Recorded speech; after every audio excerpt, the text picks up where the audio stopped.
Okay, Math 3, we're going to start Chapter 5, which is Simplifying Radical Expressions. This whole chapter is on radical expressions. So if you would turn to page 339, what we'll do is I'll give you just a little bit of information about this box, but please read through it and see what you can bring out of it that I don't explain. But what a radical expression is, it's when you have like a polynomial over another polynomial, something like that. We're going to be multiplying, I think we're going to be multiplying and dividing them. Right now we're just simplifying them down. So basically you have a fraction that has a polynomial on the top and the polynomial on the bottom. Now you remember polynomials were our last chapter where we were factoring them, doing stuff like that.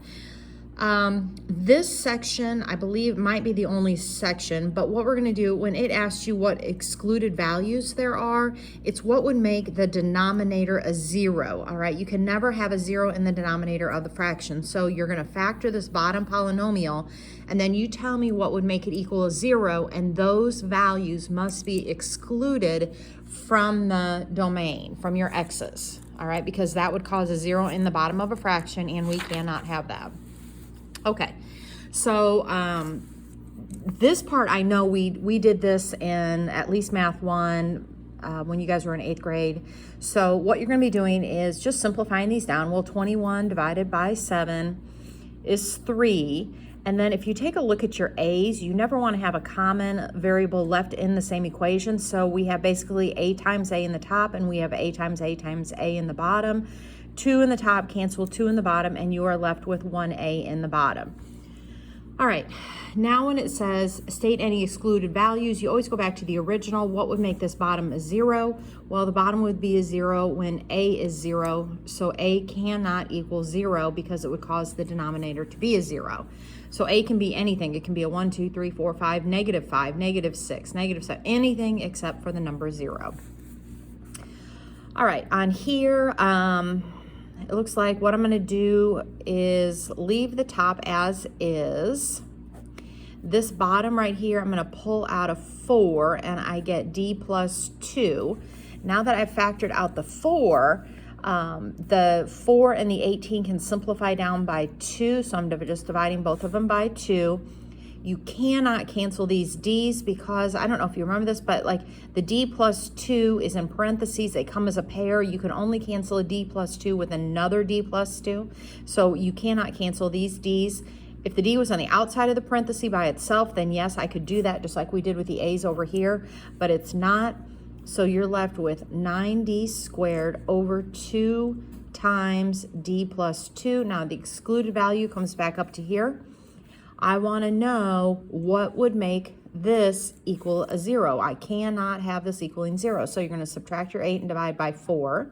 So you get 4d equals -8. Divide both sides, and you get d cannot equal -2. All right, so finished simplified answer. This is my excluded answer. D cannot be a -2. It causes 0.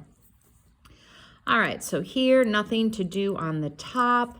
Here, I'm going to factor out a 3, which leaves me with a 2n minus 3.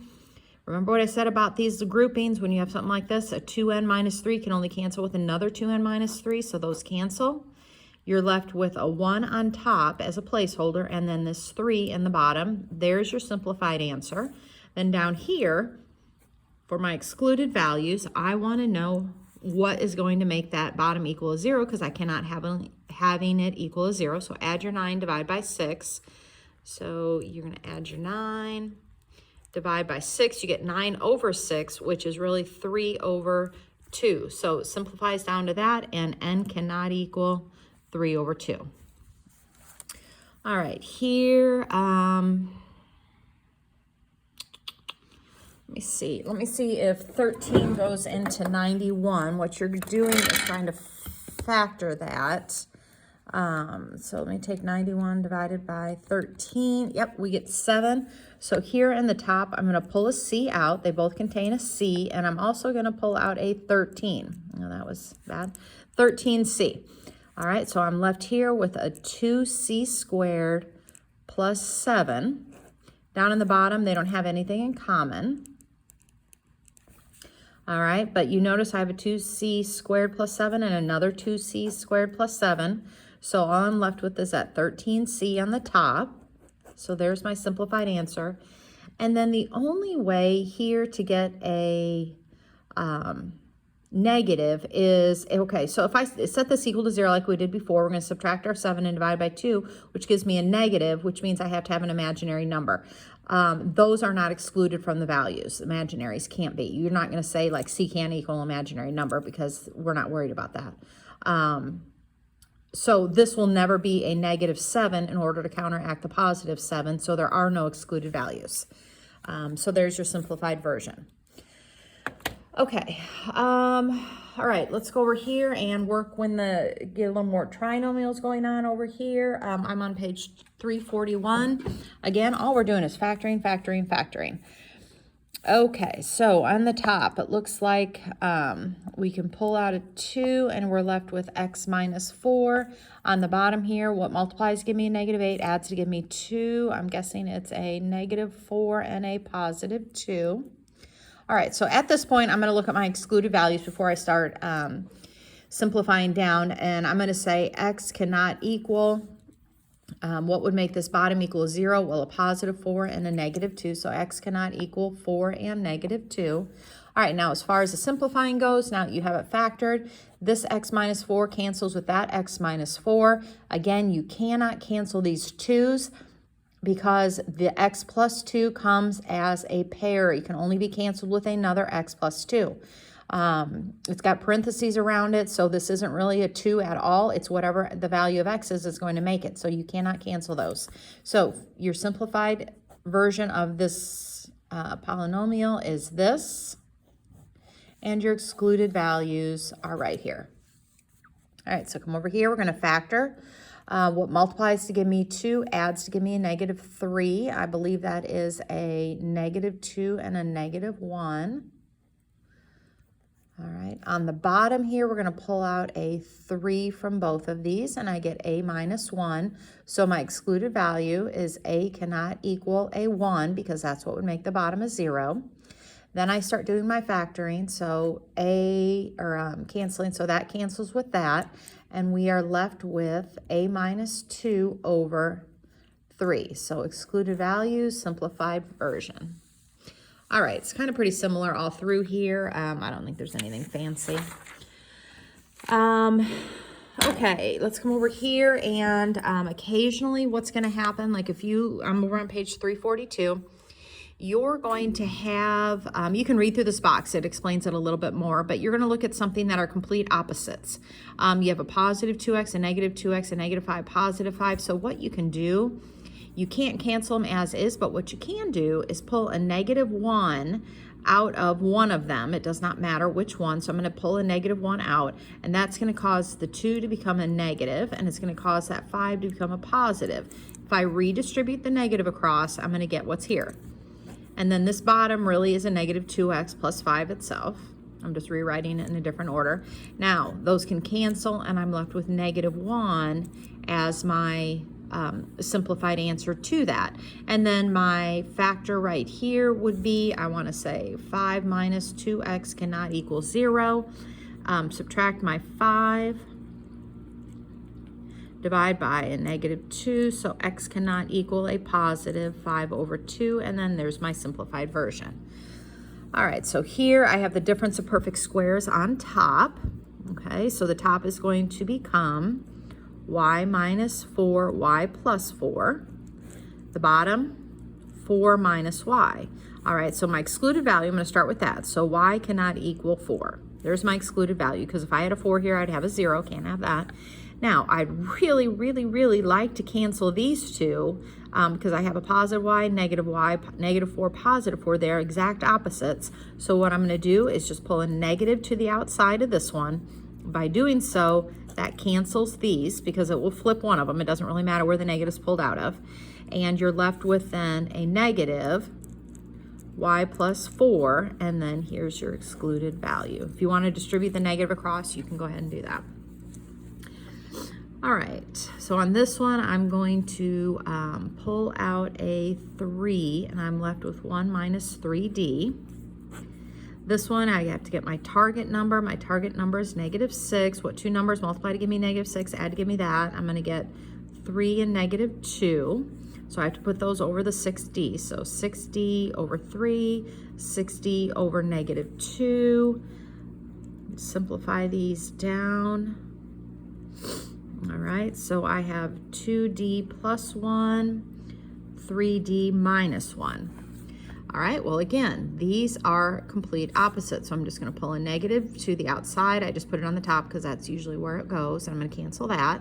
I got to come back to this in a minute to get my excluded values. But anyway, so you're left with -3 over 2D plus 1. There's my simplified version. Now, when I go to do my excluded values, I'm going to set both of these equal to 0. So this one's set equal to 0. D cannot equal a -1/2. And here, D cannot equal a positive 1/3. I would set both of them equal to 0. I know this canceled out, but still in the original problem, if D were to equal the 1/3, you would get a 0 in the bottom of the original. All right, let's do one more. Here, I'm going to pull out a 3, and I get 1 minus Z. On the bottom, I'm going to pull out a 2, and I get a Z squared minus 1. Well,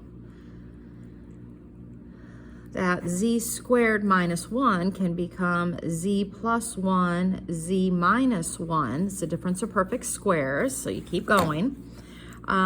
These could factor if they had the negative pulled out, so I'm going to go ahead and pull that negative out. And I'm left with -3 over 2 times Z plus 1. And then my excluded factors, again, I'm going to go back to this one before I did the simplifying. Z can't be a -1 or a +1. All right, so there we go on that.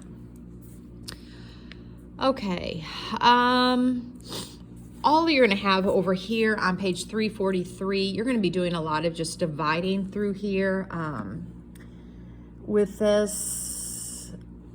Let me see here. Okay, you have a square with the side length and the rectangle with the width that has the same area as the square. What is the length of the rectangle? Okay. All right, so if you have a square that has one side of 6x plus 2, that means you have another side of 6x plus 2. So multiplying these together would get me to the area of the square, all right? So I know the area of this square is 6x plus 2 times 6x plus 2. All right, I'm not going to FOIL it out, but I know that's what it is because if I FOILed it, I'll have to turn right around and factor. They tell you that the area of the rectangle has the exact same area. All right, so the area of a rectangle is its length times the width. So if I know the area and I know the width, in order to get the length, wouldn't I take area divided by your width? Okay, so length is equal to the area divided by the width. All right, so now I know this is the area of the rectangle. I'm not going to worry about my square anymore. This is the area of the rectangle. This is the width of the rectangle. So I'm going to take this area and I'm going to divide it by its width. All right. What I can do up here for both of these is pull a 2 out of each of these parentheses. All right, so I'm going to pull a 2 out. I'm going to pull a 2 out. So when I pull out 2 2's, what I'm really pulling out is a 4. Dividing this by 2 gives me 3x plus 1. Dividing this by 2 gives me another 3x plus 1. And I could have done that at any point in time. And then there was my width.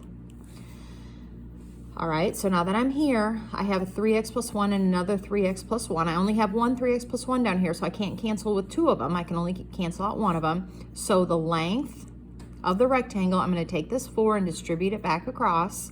I get 12x plus 4. There is the length of that rectangle.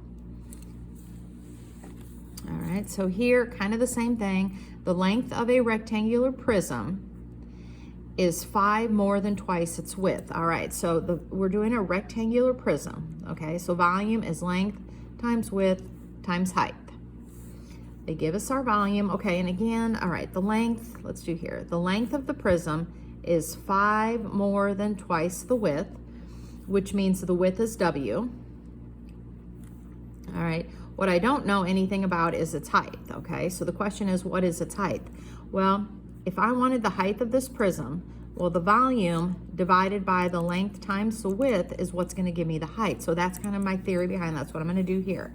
I'm going to take this volume and I'm going to pull out I'm going to move down here. I'm going to pull out a W from the thing up here, and I get 2W squared plus 7W plus 5. All right, I'm going to see if this factors down anymore. This is just the volume. I get a 10, which means 5 and 2. So I'm going to do 2W over 5, 2W over 2. All right, which means the area or the volume is this. That cancels in a 1 and 1. All right, so there's my volume. Here's my width that I found up here. My width was 5 more than twice, or my length was 5 more than twice the width. My width was just a W. And I know when I do that, I'm gonna get my height. All right, so now that I have this factored. Now, these are not complete opposites. They're just written, with the plus sign in the middle, they're just written. I could flip-flop these around and I would have the exact same thing. So that's gonna cross out with that one. This W, which is on the outside, will cancel with this loner W down here. So the height of this prism is simply W plus 1. Okay, so it's 1 more than the width. All right, so you're just basically taking formulas and manipulating them. If you don't know your formulas, like if you didn't realize the volume was length times width times height, look in your tracker, look them up in order to do that. Okay, all right, let's do one more word problem. I'm over on page 344. You have 2 rectangles below that have the same area. So I can go ahead and find the area of this rectangle because I know both of them. Oops. So you're going to take 2x times 2x plus 2. Refrain from distributing this because we don't want the polynomial, we want the factored polynomial. It's already factored for us. Leave it. So this is the area. All right. So I know right here that this triangle has, or rectangle has the exact same area, and we want to know what is the length. Well, again, area is length times width. All right, and I know the width of this one, it's right here. So area divided by the width is what's gonna get me to the length. So I'm taking the area, which I know has the same area as the other one, and I'm gonna divide it by the width of this one, and I'm gonna get its length. All right, so I look here and I say, well, this can be simplified down a little bit. I can pull a 2 out. So if I pull a 2 out, it's gonna make this become a 4 because it's all multiplication. So I get 4x, I'm gonna take a 2 away and I get x plus 1. In the bottom, I have an x plus 1. Well, that x plus 1 cancels with that one. So my length is equal to 4x. All right. I will put the homework on Google Classroom and just let me know if you have any questions.